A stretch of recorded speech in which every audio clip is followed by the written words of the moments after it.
Hello everyone. आज है 31 मार्च 2026 और आज हम डिस्कस करेंगे cooperative sector crisis in India. Bharat में सहकारी क्षेत्र यानी कि कोऑपरेटिव सेक्टर अपनी विशाल पहुंच के बावजूद वर्तमान में गंभीर संकट से गुजर रहा है।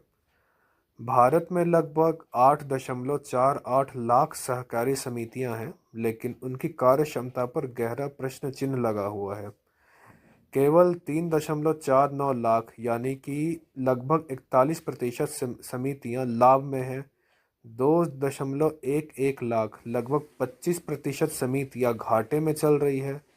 1.41 लाख समितियां पूरी तरह से काम नहीं कर रही है एवं 47,688 समितियां बंद होने की कगार पर है।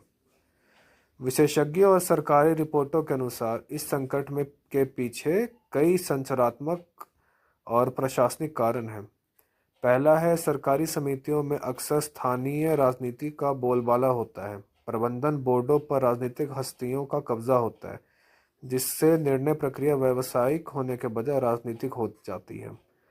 पेशेवर प्रबंधन यानी कि प्रोफेशनल मैनेजमेंट की कमी और पारदर्शिता के अभाव के कारण कई बैंकों और समितियों में वित्तीय घोटाले जैसे पीएमसी बैंक घोटाला हुआ है। सहकारी बैंकों पर आरबीआई और राज्य सरकारों का दोहरा नियंत्रण होता है। इससे समन्वय में समस्या आती है और जवाबदेही तय करना कठिन हो जाता है। कई समितियां केवल सदस्य शेयरों पर निर्भर हैं, जिससे उनके पास पर्याप्त कार्यशील पूंजी का अभाव रहता है। बढ़ते एनपीए और कम पूंजी आधार उनकी वित्तीय स्थिरता को कमज़ोर करते हैं। आज के डिजिटल युग में कई समितियां अभी भी पुरानी लेखांकन यानी कि अकाउंटिंग प्रणालियों और पारंपरिक तरीकों से चल रही हैं, जिससे वे आधुनिक बैंकिंग या व्यावसायिक प्रतिस्पर्धा में पिछड़ रही है। ऑडिट प्रक्रिया अक्सर नियमित और व्यापक नहीं होती, जिससे गड़बड़ियों का पता देर से चलता है। सरकार इस क्षेत्र की स्थिति सुधारने के लिए कई कदम उठा रही है। 2021 में सहकारिता मंत्रालय यानी कि मिनिस्ट्री ऑफ कॉरपोरेशन का गठन किया गया, ताकि क्षेत्र के लिए एक समर्पित नीतिगत ढांचा तैयार किया जा सके। PACS primary agriculture credit society के कंप्यूटरीकरण पर जोर दिया जा रहा है।